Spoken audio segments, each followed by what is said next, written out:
It's a bonus.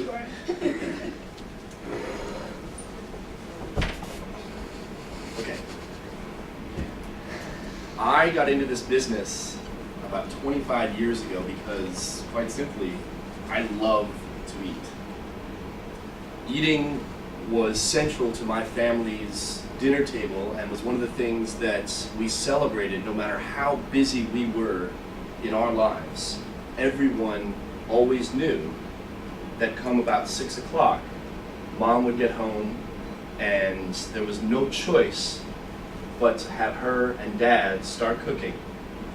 Once they did together, it was my turn to get to the table to eat.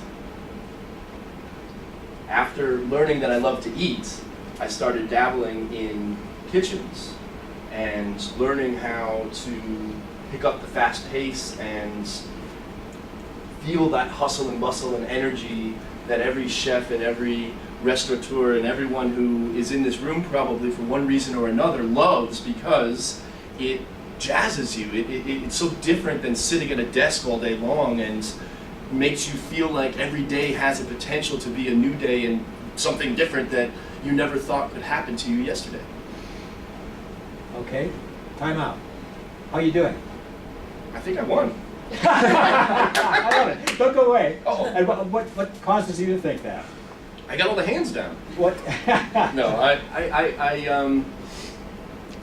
I was telling a story that may not have been my actual resume, but I felt there was conviction behind what I was saying because it was true. Yeah. And although it really didn't have anything to do with my professional credentials, I hoped I was trying to be convincing about me as a person being someone who enjoyed what I did and having fun. Okay, that's all good. Audience, how'd Sam do? Good sincere eye contact? Yes. Notice anything else about what his body was doing?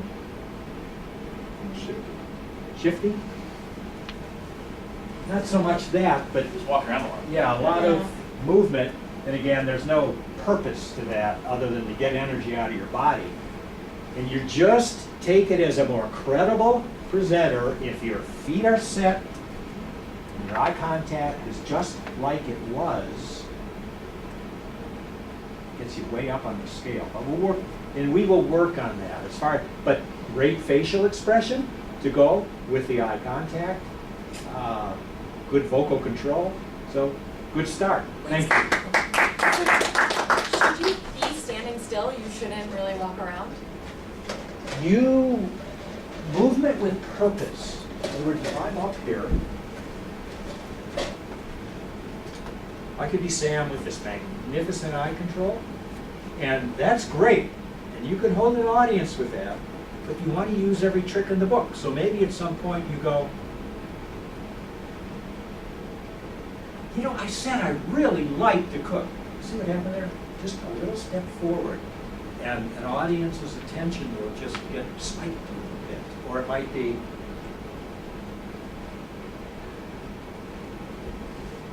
let me tell you about the disaster I had in the kitchen. So, you know, I take a different direction, but I reposition myself and then let the eyes work. But this is leakage. There's no purpose to this. No purpose. Okay, next person.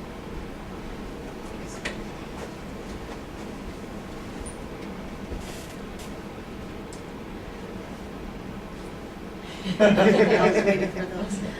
While growing up in Jamaica at the age of 8, I experienced the most interesting thing. We had a television station that only had Japanese programming. Couldn't understand what it was saying, but Chef Morimoto came on. He was in Japan, baseball player, turned into a chef. He was castrated for using Western methods. And it was intriguing to me because I'm from Jamaica, not knowing anywhere else in the world, I became fascinated with food. At the age of 16, I graduated high school, started college in America, became a registered nurse. My parents had a dream for me to become actual doctor position, but I refused, and then I became a chef. Became a chef in New York City was hard because the culinary part of it, I couldn't grasp at first because everything was more of a, how would I put it, more of a challenge to me because I'm used to like Jamaican cuisine, which is a diaspora cuisine, which was mostly influenced by Asian, Indian, and of course African. So here in America, most restaurants are either one set. It's either French, Spanish, Italian, and it made it uninteresting for me. But starting to work at City Field as a supervisor, I fell in love with working in a ballpark. Okay, time out. Don't go away. Comments? Can I make a comment? Of course. I figured that I'm very nervous, so my Wait, words stop got, there. Stop there. Who picked up on that? Nervousness? You thought she was nervous? Okay. so my words got jumbled with everything that I was saying, so I was trying to decipher everything in my brain to get it to a short period of time. And my eyes wasn't as focused on everyone with their heads. Okay, I thought you did a pretty good job with your eyes. Any other comments? I thought that was amazing in that you didn't use or stutter at all. As hard as that was to have that continuous stream and it felt at times that you were working, you still were able to articulate without any of those filler words. That was That's very key, and we haven't had anybody up there yet who uses a lot of and, buts, that type of thing, but obviously we'll comment on it when that happens. Nice work. The eyes I thought were good. Any wasted energy? I don't think so. I mean, your feet. Now, that's not saying you shouldn't move, and we'll do that next time you're up there, because you've got great posture in front of an audience, a commanding presence, good eye control, an interesting voice tone, a fun voice tone, and we'll play with that more later. But good start. Thank you.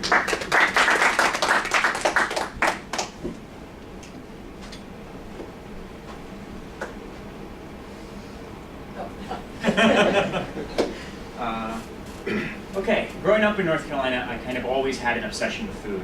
Some of my favorite memories were my childhood and kind of our family reunions when we would have these pig barbecues, basically. We'd have these beautiful whole pigs and kind of cook them all day, and then everyone would get together and kind of share in that in the evening.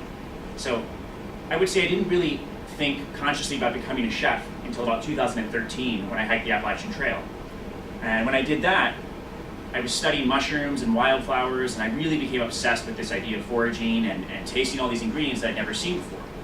And as I started to eat these things, it started to kind of resonate with me and realize that this could actually be something that I did with my life and a career choice for me to make.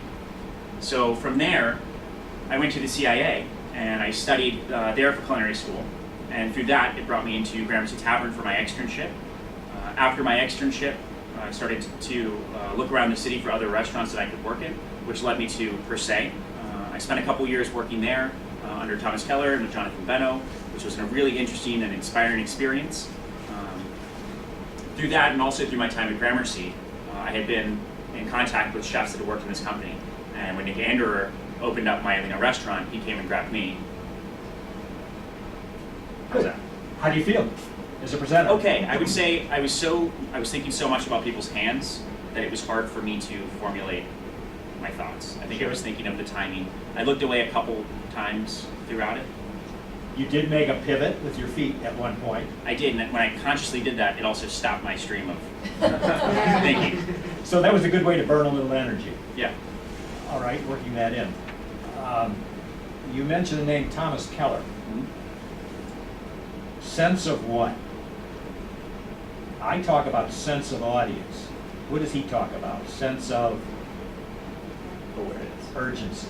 Oh yeah, sure. Remember that? Kitchen term. Yeah. Yeah. Yeah, I didn't know that was a kitchen term. Anyway, I was just reading about him recently. Yeah. And his thing in life is sense of urgency, which, sense of audience, very similar. Okay, enough for now. Thank you.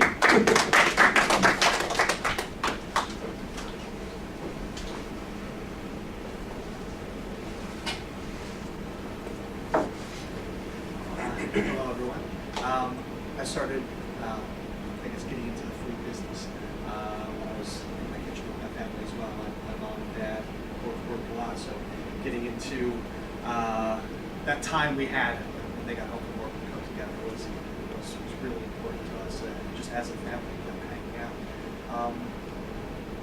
Went to college and he didn't pay for some books, so I took a job in the kitchen, hung out with my mom, or hung out with my friends there. We went to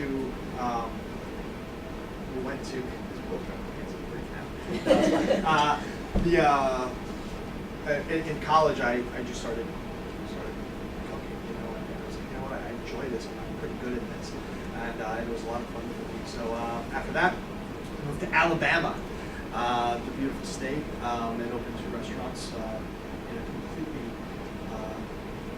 unqualified consultant role, which was a lot of fun. I learned a ton. From there, I moved to Destin, Florida, then to San Francisco, then to Jacksonville, Wyoming, Santa Barbara, back to New York, been all over the place, kind of following a career in restaurants. Then I came to Philadelphia, opened 2 more restaurants there, had a lot of fun doing those things. I took a job at the Modern, where I am now. Really enjoy it. So, learned some cool things. It's been a wild ride, but definitely seen a thing or two. Okay, don't go away. Yeah. How was your presentation? I definitely got caught up in the middle. Again, trying to focus on the hands and the things, and there was something here for sure. What are you feeling from eye contact? I'm sure. I feel okay with it. I definitely feel. I think I feel comfortable with the eye contact, but it's definitely a struggle to maintain eye contact and think about, I guess, getting through a thought in a time that makes sense. Does that make sense? So Sure. I'm making eye contact, completing a thought, so it is kind of a conversation you said, and not having it be like, I just see the hand go down and I want to finish the conversation. Just get on to the next thing. Yeah. And you mentioned the word conversation. If you can be a presenter and you just have a series of mini conversations with members of the audience, you win. And the idea of a conversation, it's not 4 seconds or 8 seconds, it might be 12 seconds. But you complete the conversation with one person, begin another conversation with another person, and move on from there. Talk to me about his voice tone. He needs more projection. It's more of a monotone. Okay. Although I would say when you said Alabama, Yeah, you could Alabama. sense like an excitement, Right. a Yeah. smile went on Got his to a face. place that Yeah. that was cool. That word will stick with you when you know. Adam, what's your opinion of your Yeah, I think that definitely makes sense. the vocal I, range? Yeah, I commonly get feedback that I'm too quiet when I speak, just in general, like in everyday conversation, and I'm not sure why that is, but it's something that I try to be aware of, for sure. Okay, and I think that's one thing we'll play with you, and I think it's more volume is what we're looking for. But how do you get more volume? I mean, and again, I hate to use Hillary as an example so often, but she was coached to be louder, and it didn't work. Yeah, and I think that I'm not like a yeller at heart, so it just definitely like, I feel like when I get loud, I just sound. Well, let's let the audience tell you one way or another. But what I would do, you do have a habit of constantly, this would be your neutral position, it's in here. And after a while, this can get a little bit distracting. Okay. And you're not gaining anything here. You want to gain. So right now, this is where you want to be. And right here, this is a much more powerful position. It'd be so simple. Actually, it's not that simple because it takes pretty close to 250 muscles to do this. Strange, but true. you're Angelina Jolie and you're accepting an award, she uses many more muscles because she has a habit of putting one leg forward and dominating that microphone. It's comical. And one of the awards, she had a split dress that, you know, she was, I rule the world, and here I am. And just as an example, you take someone like Kate Couric. She's right here. So sweet as can be, but different from Angelina Jolie. So, who do you want to be? Katie or Angelina? Probably Katie. I really like Katie. Well, let's experiment with Angelina. Okay. So that would be a more powerful thing, like right there. You've got great posture, wonderful facial connections with the audience, very likable and friendly, and I believe this guy, I would trust this guy, and that's all good. But I'd like to build a little more power in, and just to have you experience it. Whether you choose to use it or not is your choice. But the voice, it goes along with other things, such as to get loud from this position wouldn't work. But to get loud from this position would, because you allow the shoulders then to come into the presentation. Now, you can't do that one-on-one with somebody. So what I want to tell you, I'm going to talk to you about our restaurant. I mean, yeah, credibility is an issue too. I get it. I mean, I got to keep you guys credible. But I want you to go places you haven't been before in this course. We'll get a little film of it, and you decide who is this guy and what should I do. Do me a favor. Do you ever have problems with employees? Always. Of course. We all do. Tell us the biggest problems you had, or problems with employees, and what you do about it, and what you say to these people. I don't think we ever go like this. But no, we Well, just, do it anyway. put Put hands down. I think we just have usually private, honest conversations. All right, I want a private, loud conversation. Just try. They're never loud. Well, make it loud, just this once. Okay. Sam, we were late for the 5th time today, or the 5th time this week today. Have we? I don't know. I feel like I'm acting. Well, that you are. Yeah. So what? This is New York City. Okay. All right. All right. One more time though. I really like the gesture there. Okay. I mean that brought more to the party. Okay. But now double. Sam, buddy, you've got a problem. Try that. Sam, we have a problem. You have been late 5 times this week, and Louder, you're letting louder. your team down. I think we covered that. Yeah.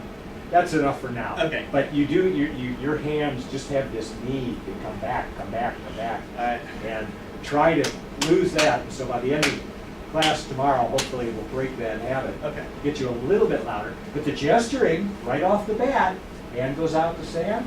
I mean, that's all part of the process here. And maybe you're just not meant to be a loud person, and that's fine too. But we're going to figure out, tuning you, what's best. All right. All right? Sounds good. Thank you.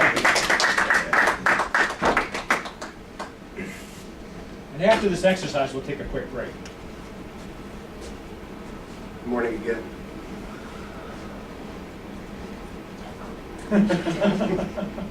How many people are nervous? Yeah, everyone, show of hands. That's great. That was the joke. All right. So, I'm completely unprepared for this.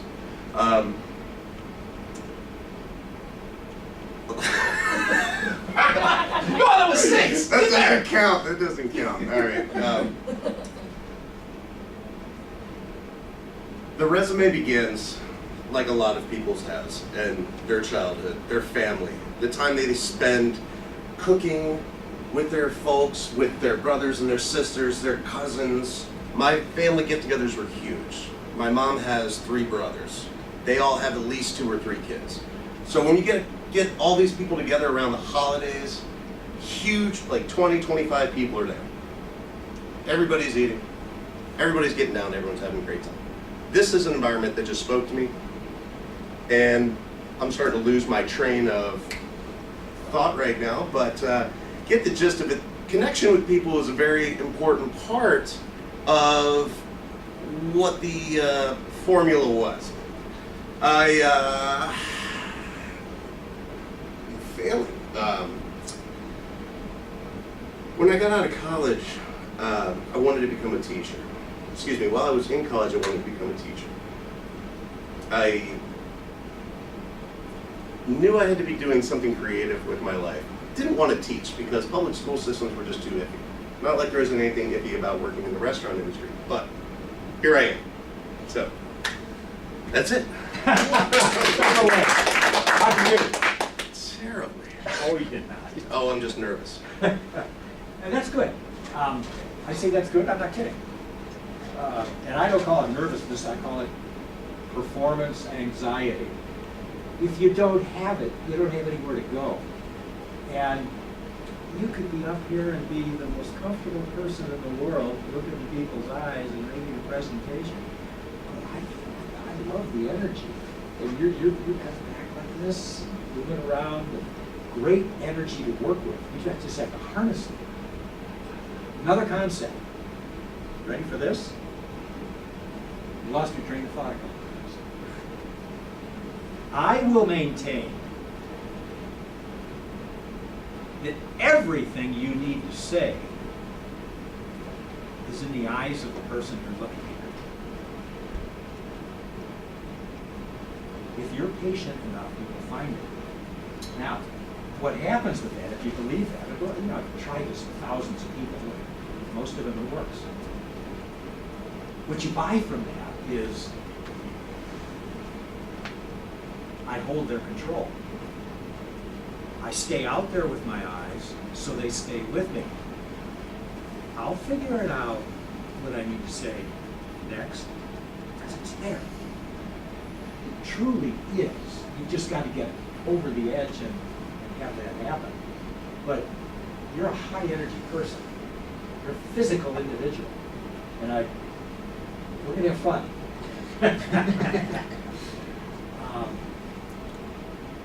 Enough for now.